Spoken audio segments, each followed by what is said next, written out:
मुसलसल 4 शिकस्तों के बाद पहली फतह वर्ल्ड कप में पाकिस्तान अब फॉर्म में आया। बांग्लादेश को चारों शाने चित कर दिया। पहले शानदार बॉलिंग और फील्डिंग, फिर उम्दा बैटिंग। बांग्लादेश को 7 विकेटों से बाआसानी शिकस्त। 205 रन का हदफ 33वें ओवर में पूरा कर लिया। चांस मिलते ही फखर जमान का लाठी चार्ज, 7 छक्के और 3 चौके लगाए।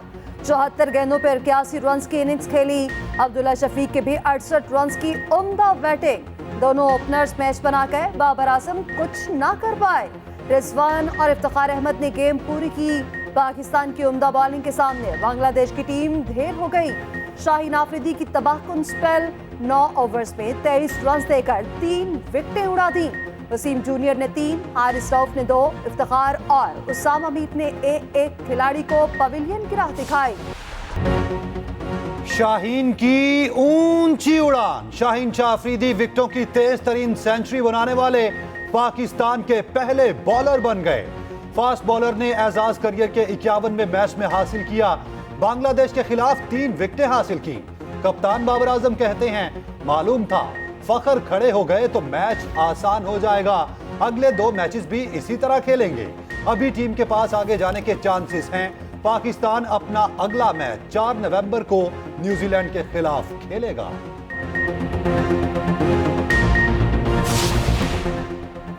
साबिक चीफ सेलेक्टर इंजमामुल हक के खिलाफ तहकीकात का आगाज। पीसीबी की 5 रुकनी इंक्वायरी कमेटी ने काम शुरू कर दिया। इंजमामुल हक को ना बुलाने का फैसला। इंक्वायरी कमेटी 5 दिन में रिपोर्ट पीसीबी के हवाले करेगी। इंजमाम ने प्लेयर एजेंट कंपनी के साथ शेयर होल्डर्स होने के स्कैंडल पर इस्तीफा दिया था। कहा था क्लियर होने पर वो दोबारा ओहदा संभाल लेंगे।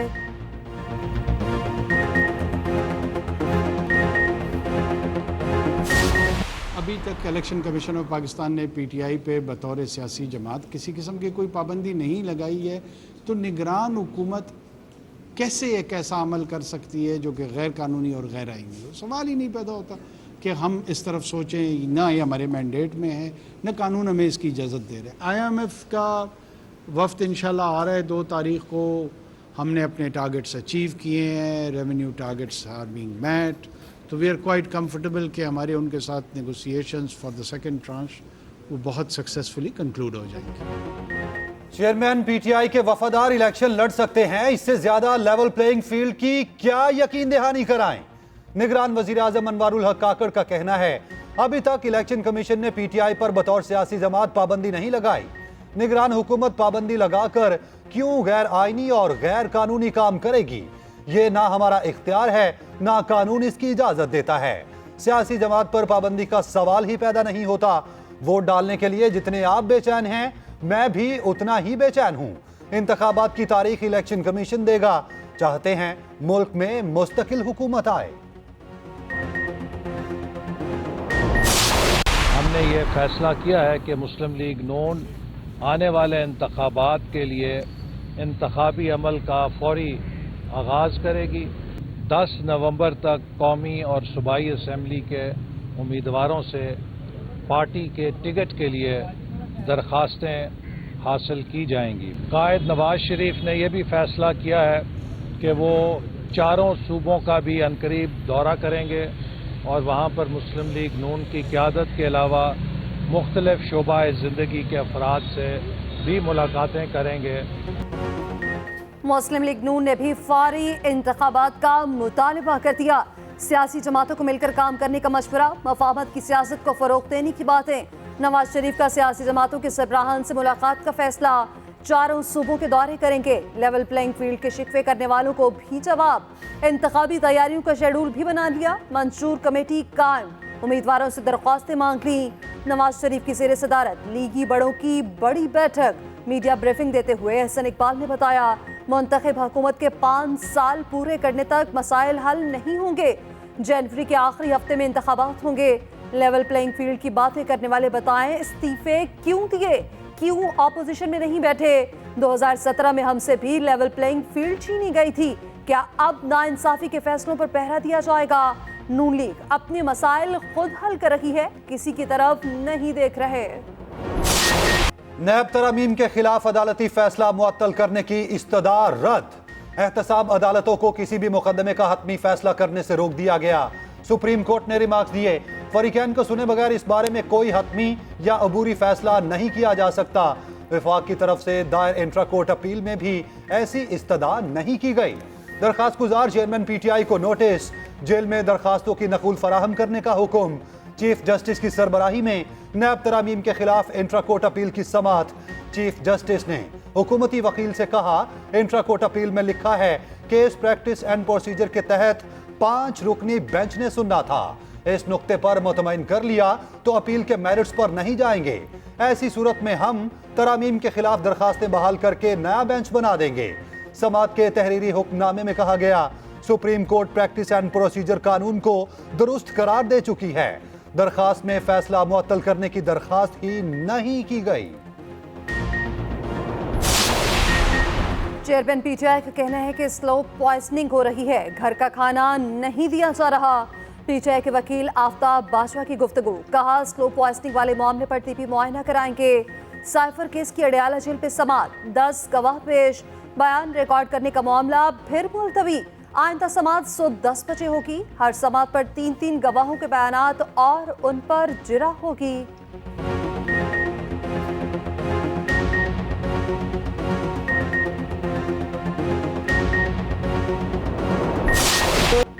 गैर कानूनी मुकीम गैर मुल्कियों के पास मोहलत खत्म, सुबह से होगा एक्शन।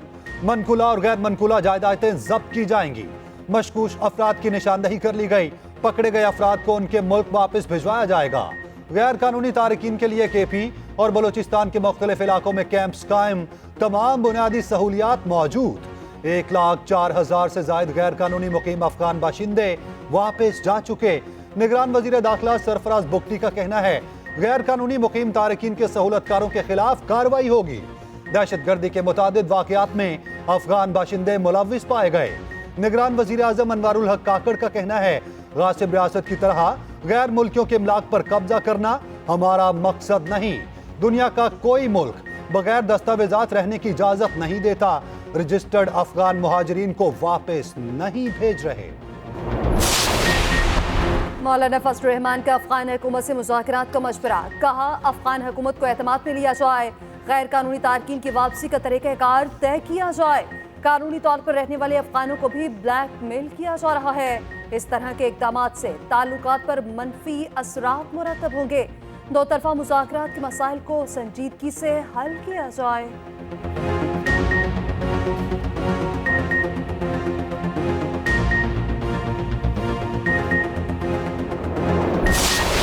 गजा खून में नहला दिया गया। इस्राएली फोर्सेस के वहशियाना हमले, गजा और मगरबी किनारे पर बदतरीन बमबारी, अस्पतालों और तिब्बी मराकिज के दरो दीवार हिला दिए गए। अस्पतालों का निजाम बुरी तरह मफलूज, एम्बुलेंसेज और ऑपरेशन थिएटर बंद। जख्मियों को गदा गाड़ियों पर अस्पताल मुंतकिल किया जाने लगा। शोहदा की तादाद 8,600 से बढ़ गई। 3,542 बच्चे भी शामिल। इस्राएली वजीर आजम की फिर खुली धमकी, जंग बंदी का इम्कान रद्द कर दिया। कहा यह वक्त जंग का है। जमीनी हमलों के लिए टैंक्स की बड़ी तादाद पहुंच गई। हमास की जानिब से मज़ाहमत का सिलसिला जारी। 3 इस्राएली फौजी गाड़ियों को तबाह करने का दावा। जनूबी इस्राएल पर ड्रोन हमला, यमनी हौसी बागियों ने जिम्मेदारी कबूल कर ली। आलीशान कमरों में इजलासों पर इजलास, नतीजा 0। आलमी ताकतें गजा में जंगबंदी कराने में बुरी तरह नाकाम। सलामती काउंसिल का एक और इजलास बेसूद खत्म। अमेरिका फिर खुलकर इसराइल के साथ खड़ा हो गया। जंगबंदी की शदीद मुखालफत। अमाराती सफीर ने कहा कि फलस्तीनी बच्चों की मौत हमारे जमीन को दागदार कर देगी।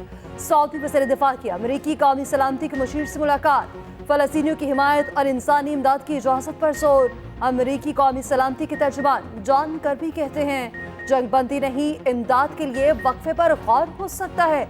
रूसी सदर ने कहा फलस्तीनियों के कत्लेआम के पीछे अमेरिकी हाथ है। गजा में जंगबंदी का मुतालबा करने पर बरतानिया का तासुब से भरा इकदाम। बरतानवी कंजर्वेटिव रुकन पार्लियामेंट को काबीना से निकाल दिया। बरतानवी वज़ीर दाखिला ने गजा के हक में मुजाहिरों को नफरत मार्च का नाम दे दिया। निगरान वज़ीर आज़म अनवारुल हक काकड़ का कहना है, गजा की सूरत हाल काबिल मुसम्मत है। फौरी जंगबंदी होनी चाहिए। जो कुछ इसराइल ने किया किसी भी किस्म का जवाब फराहम नहीं किया जा सकता। नन्ही बच्ची की पुकार बड़े बड़े हुक्मरानों से ज्यादा मजबूत। फलस्तीन को आजाद करो, नन्ही कैनेडियन बच्ची की आवाज की दुनिया भर में गूंज। टोरंटो में फलस्तीन के हक में रैली, पोलैंड में भी फलस्तीनियों के हक में रैलियां निकाली गई। पुर्तगाल, नीदरलैंड समेत कई ममालिक में भी रैलियां। गजा में फौरी जंगबंदी का मुतालबा। अमरीकी रियासत ओहायो के सिटी काउंसिल इजलास में फलस्तीन के हक में नारे।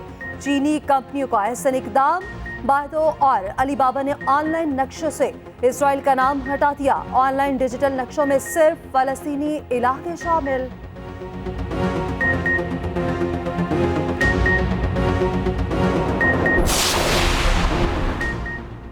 जब गैस मिलती ही नहीं तो कीमतों में इजाफा क्यों?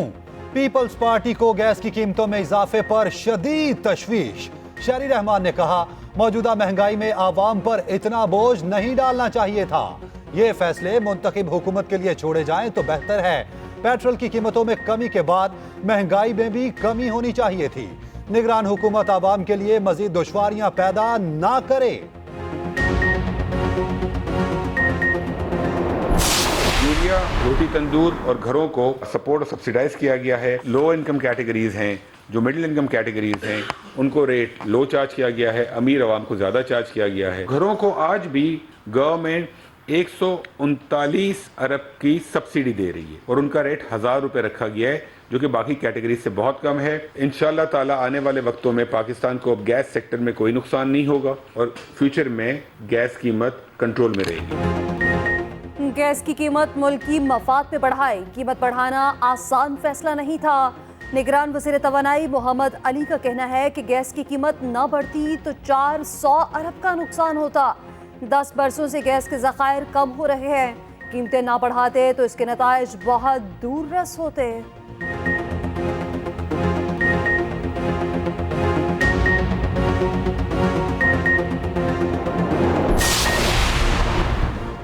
निगरान हुकूमत का मैंडेट ही नहीं कीमतों में इजाफा करे। इस हुकूमत का एक ही मैंडेट है, इलेक्शन कराना। गैस की कीमतों में इजाफे पर अमीर जमात इस्लामी सिराजुल हक शदीद खफा। कहा, हम इस जुल्म को नहीं मानते। मसाइल का हल निगरान हुकूमत के बस की बात नहीं। LPG की कीमत में कमी, फी किलो 10 रुपए कमी का नोटिफिकेशन जारी। घरेलू सिलेंडर की कीमत में 113 रुपए कमी, कमर्शियल सिलेंडर 452 रुपए सस्ता। पेट्रोलियम मसनूआत की कीमतों में रद्दोबदल का फैसला भी आज होगा। पेट्रोल की कीमत में एक बार फिर कमी का इम्कान। हतमी फैसला निगरान वज़ीर आज़म करेंगे।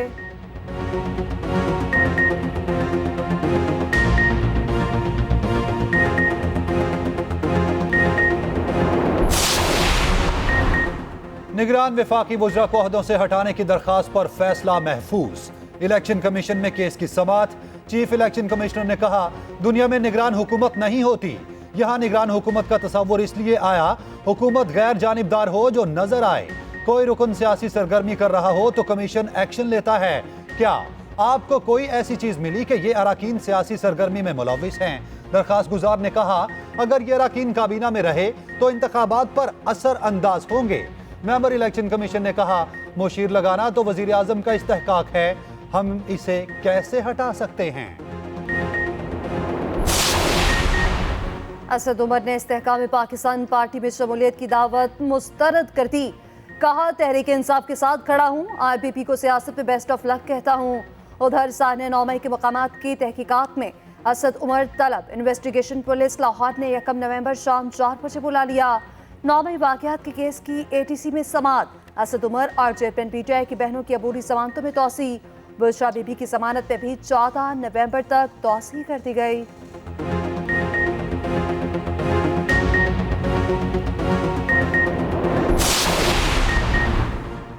इस्तेहकाम पाकिस्तान पार्टी की एक और कामयाबी। तहरीक इंसाफ के साबिक वफाकी वजीर गुलाम सरवर खान IPP में शामिल। जहांगीर तरीन और अलीम खान से मुलाकात, क़यादत पर भरपूर एतमाद का इजहार किया।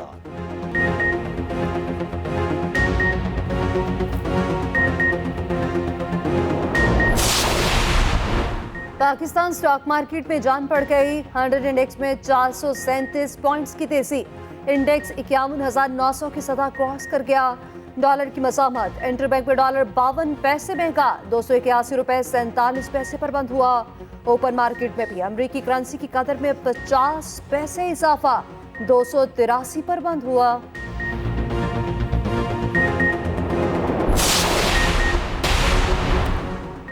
आठ 100 परवाजें मंसूख होने के बाद कौमी एयरलाइंस चल पड़ी। ऑपरेशन बहाल होने लगा। मुल्की और बैनुल अक़वामी परवाजों की उड़ान।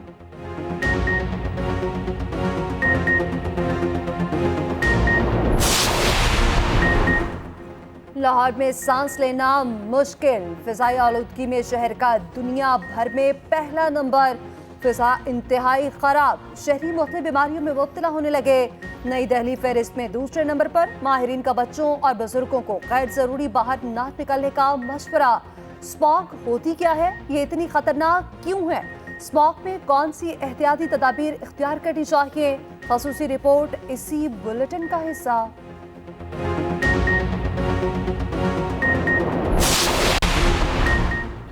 सुप्रीम कोर्ट बार के सालाना इंतखाबात। लाहौर से आसमा जहांगीर ग्रुप के सदारती उम्मीदवार शहजाद शौकत 611 वोट लेकर कामयाब। प्रोफेशनल ग्रुप के मियां अब्दुल कदूस 462 वोट लेकर दूसरे नंबर पर रहे। वुकला का जश्न, खूब नारेबाजी की। मुल्क भर में 12 पोलिंग स्टेशन कायम किए गए। वोटिंग का अमल शाम 5 बजे तक जारी रहा।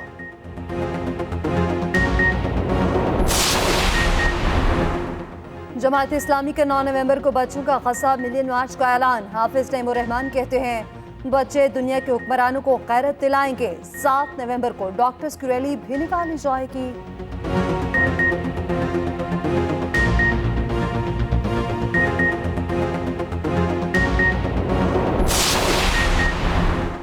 डोम ऑफ द रॉक जैसी मस्जिद का काबुल में इफ्तिताह। गुंबद मस्जिद उल अक्सा के अहाते के अंदर की तर्ज पर बनाया गया। मस्जिद में 950 अफराद नमाज अदा कर सकते हैं।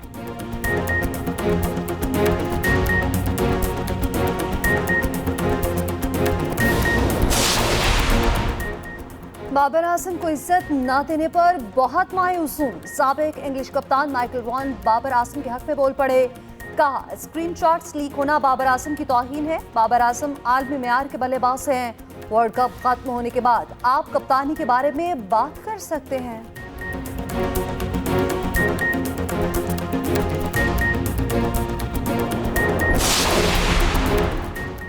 पाकिस्तान टीम सुल्तान जोहर हॉकी कप के सेमीफाइनल में पूल के तीसरे मैच में मलेशिया को 2 के मुकाबले 3 गोल से शिकस्त दे दी। सेमीफाइनल में 3 नवंबर को जर्मनी से मुकाबला होगा।